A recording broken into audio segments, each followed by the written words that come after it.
Sir मुझे बताइएगा आप कितनी मारूफ शख्सियात के केसेस लड़ चुके हैं? केस तो बहुत मशहूर है मेरे कि जिनमें आता रहा हूँ। सियासी तौर पर बता देता हूँ, यूसुफ रज़ा गिलानी को नाअहल मैंने करवाया, आसिफ अली ज़रदारी से सदारती ओहदा मैंने छुड़वाया। चौधरी परवेज़ लाई के दौर में कई काम ऐसे थे, जनरल परवेज़ मुशर्रफ के खिलाफ मामला को अगर आप बैठ कर देखें, नवाज शरीफ के 56 कंपनियों का केसेज अगर उठा कर देखें, पनामा वाले मैटर में अगर आ जाएँ, शहबाज शरीफ के हवाले में मैं बराह रास्त कंप्लेनेंट रहा हूँ। आप यूँ समझ लें कि मेरे ज़हन में ये था कि ये वो लोग हैं, या अब आज भी है कि जिन्होंने इस मुल्क की तबाही और बर्बादी की है। ये पहला वक्त है कि जब मैं किसी हुक्मरान लीडर के साथ खड़ा, वो उसका नाम इमरान खान है। उसकी खातर तो देखिए जान भी कुर्बान देने के लिए तैयार बैठे हुए हैं। उनके केस के बाद आपको यकीनन काफ़ी नेगेटिविटी भी फेस करनी पड़ी होगी। बिल्कुल, उनके खिलाफ इतने, इसमें तो कोई शक उनको नहीं। मोहब्बत करने वाली आवाम है उतनी उनके खिलाफ भी आवाम। उतनी नहीं कह सकते उनसे कम माइनर में लगा लें। I'm sorry, मैं तेरा ये नहीं, आप यूँ समझ लें 95% लोग जो है इमरान खान से प्यार करते हैं। अस्सलामुअलैकुम 94 न्यूज़ के साथ मैं हूँ आपकी होस्ट अक्सा दिलावर। इस वक्त हम मौजूद हैं पाकिस्तान के मारूफ एडवोकेट मोहम्मद अजहर सदीक साहब के साथ। तो आइए जानते हैं इनका यहाँ तक का सफ़र कैसा रहा। सर कैसे हैं आप? शुक्र अल्हम्दुलिल्लाह, आप सुनाएं ठीक हैं, खैरियत है? अल्हम्दुलिल्लाह मैं भी ठीक ठाक। सर मुझे बताइएगा आपका ये वकालत का सफ़र कब शुरू हुआ? मैं इस वक्त कोई 57 साल का हो गया, 57 ईयर्स का। 67 में मेरी पैदाइश है। और मैं यही समझता हूँ कि कुछ लोग पैदा किसी मकसद के लिए होते हैं। शायद मेरा मकसद ये वकालत ही था, और ज़िंदगी के नशेबो फराज सब सारे चलते जाएंगे तो बहुत कुछ समझ आएगा। जी तो सर मुझे बताइएगा आप कितनी मारूफ शख्सियात के केसेस लड़ चुके हैं? अच्छा, एक चीज़ तो ज़हन में रखिएगा कि ना, पाकिस्तान में मेरा ख्याल है कोई भी सियासी लीडर हो ना, मैं उनके खिलाफ पेश होता हूँ। बड़ी अजीब सी बात होगी। केस तो बहुत मशहूर है मेरे कि जिनमें आता रहा हूँ। सियासी तौर पर बता देता हूँ, यूसुफ रज़ा गिलानी को नाअहल मैंने करवाया, आसिफ अली ज़रदारी से सदारती ओहदा मैंने छुड़वाया। चौधरी परवेज़ लाई के दौर में कई काम ऐसे थे, जनरल परवेज़ मुशर्रफ के खिलाफ मामला को अगर आप बैठ कर देखें, नवाज शरीफ के 56 कंपनियों का केसेज अगर उठा कर देखें, पनामा वाले मैटर में अगर आ जाएँ, शहबाज शरीफ के हवाले में मैं बराह रास्त कंप्लेनेंट रहा हूँ। मैं आप यूँ समझ लें कि मेरे ज़हन में ये था कि ये वो लोग हैं, या अब आज भी है कि जिन्होंने इस मुल्क की तबाही और बर्बादी की है। ये पहला वक्त है कि जब मैं किसी हुक्मरान लीडर के साथ खड़ा, वो उसका नाम इमरान खान है। उसकी खातर तो देखिए जान भी कुर्बान देने के लिए तैयार बैठे हुए हैं। उनके केस के बाद आपको यकीनन काफ़ी नेगेटिविटी भी फेस करनी पड़ी होगी। बिल्कुल, उनके खिलाफ इतने, इसमें तो कोई शक उनको नहीं। मोहब्बत करने वाली आवाम है उतनी उनके खिलाफ भी आवाम। उतनी नहीं कह सकते। उनसे कम माइनर में लगा लें। I'm sorry, मैं तेरा, क्योंकि मैं ये नहीं, आप यूँ समझ लें उनसे प्यार करने वाली जो है ना 95%, मैं 5% का कह रहा हूँ, 95% लोग जो है इमरान खान से प्यार करते हैं।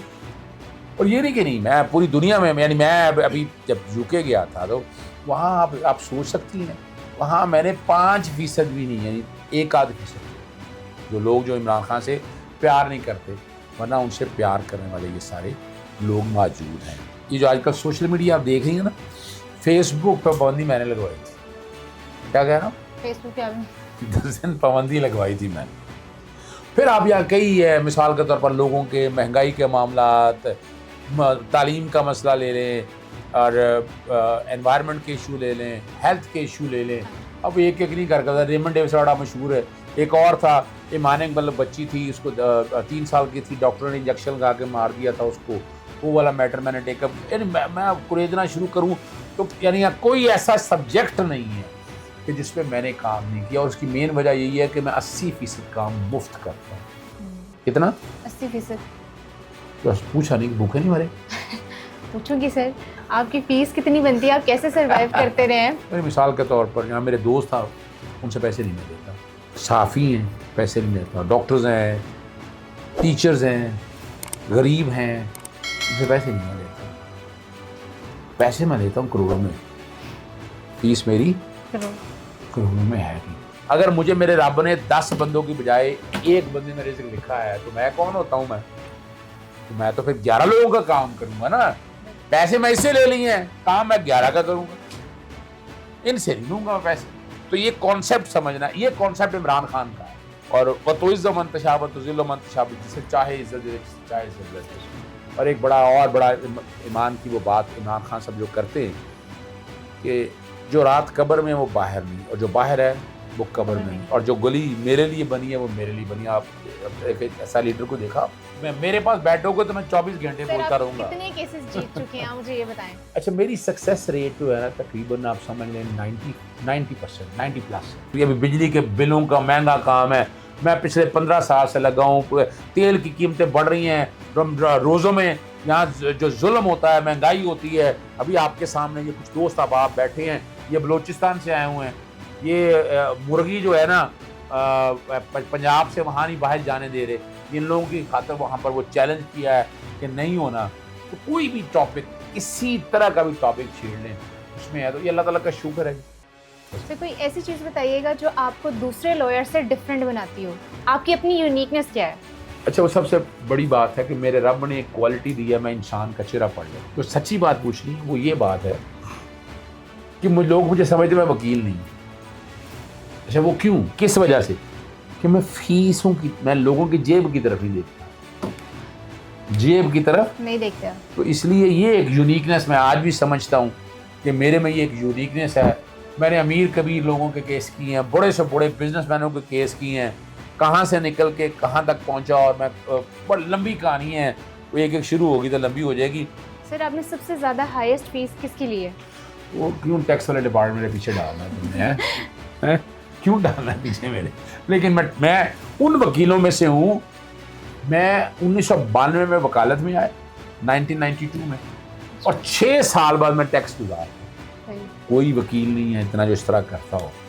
मेरा आज भी टैक्स लाखों में जाता है, मैं ये कहूँगा नहीं। रिटर्न मेरी करोड़ों में जाती है, इसमें कोई शक नहीं।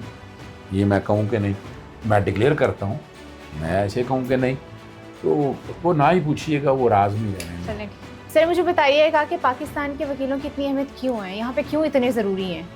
अच्छा, पाकिस्तानी धरती की बात कर रहे हैं, पाकिस्तानी धरती, उसकी वजह समझिएगा। पाकिस्तान बनाया हज़रत कायद आज़म ने, एक वकील। हज़रत इलामा इकबाल भी वकील, ये याद रखिएगा, ये समझना है। और पाकिस्तानी तारीख में जो किरदार अदा किया वो वकीलों ने किया। और आज तक पूरी पाकिस्तान की सियासत का महवर देख लें, उसमें वकीलों का एक इतना रोल है, इतना रोल है। मैं आज भी समझता हूँ कि पाकिस्तान वकीलों के बगैर नहीं चल सकता। लॉयल मूवमेंट जब शुरू हुई तो हमने एक सियासी जमात बनाने का सोचा, पर हम वो हालात ऐसे थे, सियासी जमात से टक्कर हम लेना नहीं चाहते थे। अभी इमरान खान साहब देख लें, उनकी सियासी जमात में सबसे ज़्यादा वकील। अब जरा सोचे तो सही इस बात को। तो वकील पाकिस्तान और वकील मैं समझता हूँ लाजमी मजबूत है। सो कोई एडवाइस जो आप देना चाहें? देखिए, पैगाम बड़ा सीधा सा है, मुल्क से प्यार करें। ये मुल्क है तो हम आज हैं। इस मुल्क ने आज, अगर फ़र्ज़ करें कि अज़हर सिद्दीक, ये मेरे रब की करम नवाजी नहीं है कि मैं फ़लस्तीन में पैदा होता, सोचिए ज़रा, मैं हिंदुस्तान में होता। या यूँ ले लें आप, चलें छोड़ें, मैं इस वक्त बैठ के किसी अफ्रीका के किसी मुल्क में होता अल्लाह पाक है ना। ये मेरे रब की करम नवाजी है, उसने मुझे मुसलमान पैदा किया। इसका एक लफ्ज़ मैं सादा सा मैं कहता हूँ, मेरी माँ की बात को सामने रखते, खैरुन नास में यनफ़उन नास। मैं वकालत में आया ही इसलिए था कि मैं भला बांटना चाहता था। मैं मिसाल, जिंदा मिसाल हूँ। मैंने लोगों के लिए आसानियाँ पैदा की, रब ने मेरे लिए आसानियाँ पैदा की। वकला के इलेक्शंस भी होते हैं, कभी आप उनमें खड़े हुए? मैं चलिए सच बताऊँ, मैं किसी इलेक्शन में नहीं खड़ा हुआ। मैंने अगर इलेक्शन में खड़ा होना चाहा, मेरे रब ने नहीं मुझे दिया। कैसे? इसमें अल्लाह की बेहतरी होगी। वो इसमें वजह बताओ। देखिए, मैं लॉयर्स मूवमेंट 2007 थी ना, उसमें मैं मीडिया एडवाइज़र कोऑर्डिनेटर रहा। 2-2.5 हज़ार नंबर मुझे ज़बानी याद होता। आपको तो 4-5 याद होगा ना, 10 होंगे, मुझे 2,500 नंबर ज़बानी याद है। ये जो मोबाइल है ना, इसमें 16.5 लाख मैसेज, अब सॉफ्टवेयर है, मैं एक मैसेज किया करता इस लॉयर्स मूवमेंट के दौरान, कि बैठकर जो है ना, कि ज़िंदगी को आगे लेकर चलना है, जैसे भी सीखना है, समझना है। एक दिन मैं ना हाई कोर्ट बार में बैठा हुआ, हमारे एक वकील साहब हैं, नाम ले लेता हूँ उनका, असकर गिल, सदर हाई कोर्ट बार रहे हैं, आमिर जलील सिद्दीकी मेंबर बार काउंसिल रहे हैं। उन्होंने यही सवाल मुझसे कर लिया। तो इसका जवाब जो है ना असकर गिल देते हैं, कहते मैंने जब पहला इलेक्शन लड़ा ना, इतने पैसे लग गए कि मैं वाइस प्रेसिडेंट का, डिफेंस में घर बनता था, अगला इलेक्शन लड़ा डिफेंस में, कुछ 6 इलेक्शन करवाए उन्होंने। तो कहता मुझे इतने लोग नहीं जानते जितने अजहर सिद्दीक को जानते हैं। तो इसको क्या जरूरत पड़ी है इलेक्शन लड़ने की? तो यानी मुझे लोग जानते हैं और बाद मैंने इलेक्शन लड़ के करना क्या? मैंने तो सीढ़ी नहीं इस्तेमाल करनी ना, मैंने तो कोई ना जजी लेनी है ना मैंने कोई एडवांटेज लेना है। तो मैं यही समझता हूँ कि लाजमी नहीं है कि इलेक्शन लड़ा जाए। आज भी हाई कोर्ट बार के सदर पता नहीं कितने गुजर गए हैं, सुप्रीम कोर्ट बार के मेंबर बार काउंसिल, लेकिन अजहर सिद्दीक को दुनिया पूरी जानती है सिर्फ इलेक्शन लड़ने से नहीं। हमने वैसे ही मेहनत खैर ना कोई मेहनत नहीं है मेरी, सच बताऊँ आपको। खैर ना से मैं लोगों के लिए भला करो, ये कामयाबी का राज। बहुत बहुत शुक्रिया सर, आपने हमें अपना क्वालिटी टाइम दिया, बहुत अच्छा लगा मुझे आपसे बात करके। फिलहाल इसी के साथ हमें इजाज़त दीजिए, फिर मिलते हैं अगले शो के साथ।